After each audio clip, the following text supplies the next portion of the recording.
नमस्कार शेतकरी बांधवांना, आज आपण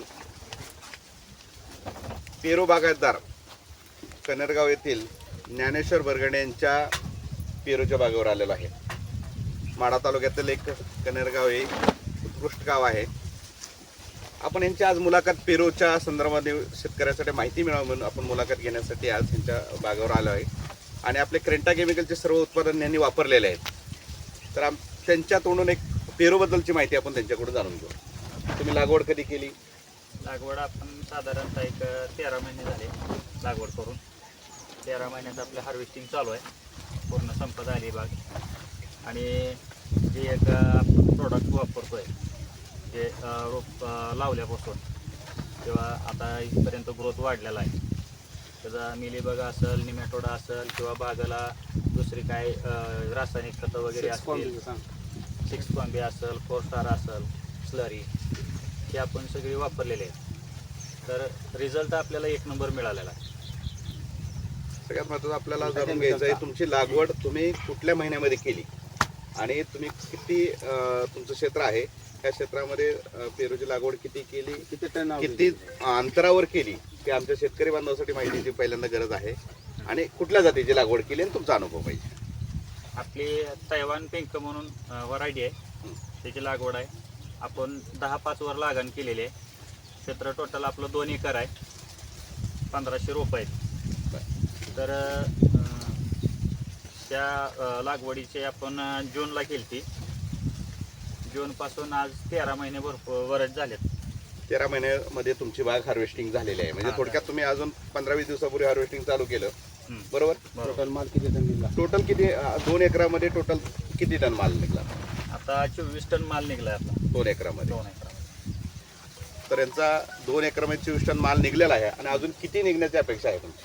अजून एक 5 टन माल निघण्याची अपेक्षा आहे. 5 टन. म्हणजे 24 आणि टोटल 2 एकरामध्ये साधारण 29 टन माल हा पेरूचा यांचा निघणार आहे. पहिला तुमचा भाव काय भावाने गेला पेरू? 60-65 रुपयांनी गेला. 60-65 रुपयांनी गेला. आणि आत्ता सध्या भाव दर कमी आहेत. आता दर कितीचा मिळतो तुम्हाला? 23 रुपये 25 पर्यंत 25 सरासरी मिळतोय. तर शेतकरी बांधाला मला एवढं सांगायचं आहे की आज 65 मिळाला म्हणून पेरूची आपण लागवड वाढवतोय, तशी भाव कमी झाला म्हणून कुणीही पेरू काढून फेकण्याचा किंवा निगेटिव्ह बाजू करण्याचा प्रयत्न करू नये असं शेतकऱ्याला तुम्ही सांगावं. बरोबर आहे. तुमच्या तोंडून सांगा, आपण पेरू पाहतोय की बरेच फेकताना पेरू टाकून देताना येतोय, मान्य आहे भाव कमी जास्त येतो. तरी पण माझं काय म्हणणं, तुम्हाला काय म्हणणं, ऊसापेक्षा की इतर पिकाच्या पेरूचा अनुभव तुमचा कसा आहे? ऊसापेक्षा कधीही पेरू 1 नंबर आहे. आणि त्याचं जे हार्वेस्टिंग असेल किंवा त्याचं आपलं नफा असेल शेतकऱ्यांच्या मानानं एक 30-40 रुपयापर्यंत जरी पेरू गेला आपला 30 पर्यंत, तरी सुद्धा शेतकऱ्यांना परवडेबल पेरू आहे. बरोबर. तर तेच शेतकऱ्याचा बंधूंना तुम्ही सांगत कुठलाही नाद करा आणि तो पूर्ण तोला न्या. आणि अति घाई करून आपण बऱ्याच वेळा बघतो की कोरोनाच्या काळामध्ये केळीला भाव कमी आले तर काही लोक केळी तोडून टाकताना आपण व्हिडिओ पाहत होतो. जसं आता व्हिडिओ पेरूबद्दल येतोय की पेरू टाकून देताना व्हिडिओ येतोय मार्केटमध्ये. तर त्याबद्दल तुम्हाला काय वाटतं, तसं करायला पाहिजे का शेतकऱ्यांना नाही करायला पाहिजे? नाही तसं करून नाही.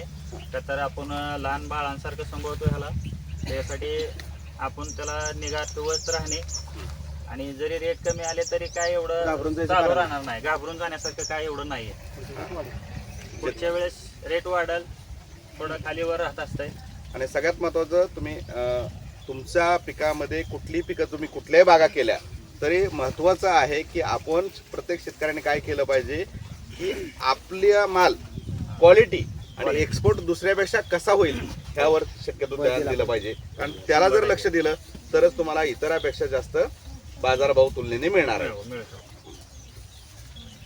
क्वालिटी प्रोडक्ट काढण्यावर क्वालिटी प्रोडक्ट काढल्याशिवाय तुम्हाला इतर बाजारपेठेमध्ये तुम्हाला एक्सपोर्टसाठी काय साईज लागते, एक्सपोर्टसाठी काय साईज तुम्हाला मागितली जरी व्यापारी काय मागतात? 150 प्लस 400 पर्यंत हे एक्सपोर्टसाठी. बरोबर. शेतकऱ्याला माहिती असावं की एक्सपोर्ट करण्यासाठी कुठलाही पेरू तुम्हाला 150 ते 400 ग्रॅमचाच असणं गरजेचं आहे. अजून एकंदरीत आता बाकी तुम्ही आमच्या कंपनीचे खतं वापरलेत. तुमचे निमॅटोडसाठी तुम्हाला पहिल्यांदा प्रयोग आला, म्हणजे अनुभव काय आला होता? निमॅटोडने तुमची बाग थांबली होती? निमॅटोडने बाग पूर्ण थांबली होती. आपण तुमचे ते प्रोडक्ट वापरले होते. हां, फंगी स्टॉप आणि तुम्ही क्रेंटा केमिकलचे आणि एक क्युफिन नावाचं प्रॉडक्ट ते एक हो. तुम्ही खालून सोडलं वापरलं होतं. सोडलं होतं. बरं, तुम्ही ह्याच्यासाठी मिलीबग आणि ह्याच्यासाठी बी क्युफिन आणि इतर अळीसाठी क्युफिन प्रिव्हेंटिव्ह मधून घेतलेला आहे. बरोबर. तेही तुम्हाला अनुभव चांगलेला आहे. हो, एक नंबर रिझल्ट. साईजसाठी लिहू आणि पिरोला साईजसाठी तुम्ही लिओ वापरताय. त्या लिओमध्ये तुम्हाला साईज आणि चकाकी कशी वाटली? हो, भरपूर. आणि रिझल्ट आता तुम्ही बघू शकता की एक नंबर त्याची फिनिशिंग वगैरे येऊन आलेली आहे. सगळं लावल्या त्या बाहेरून औषधं आणतात. औषधात रेटमध्ये भरपूर तफावत आहे. आणि आपले जे कंपनीचे प्रॉडक्ट आहेत त्यांच्यामध्ये त्यांच्या रेटमध्ये यांच्या रेटमध्ये 400-500 रुपयाचा फरक पडतो आहे. का तर त्यांची रेट भरपूर हाय लेवलचे आहेत आणि ह्यांचे प्रॉडक्ट रिझल्ट देऊन पण आपल्याला कमी खर्चात आपल्याला बाग आपली स्टँड आहे. तुमच्या मित्रांचे जे प्लॉट आहेत तर त्यांच्यामध्ये किती खर्च झाला एकरी आणि तुमच्यामध्ये किती झाला आहे, त्याच्यामध्ये काय तफावत आहे का? हो, 100% तफावत आहे. तर तुमचा किती खर्च झाला एकरी असं लिहून ठेवलं असेल की तुम्ही काय? आता हो, सगळं भरपूर आपण म्हणजे सगळं पहिल्यापासून रोपं लावल्यापासून सगळे लिहून ठेवलेलं आहे.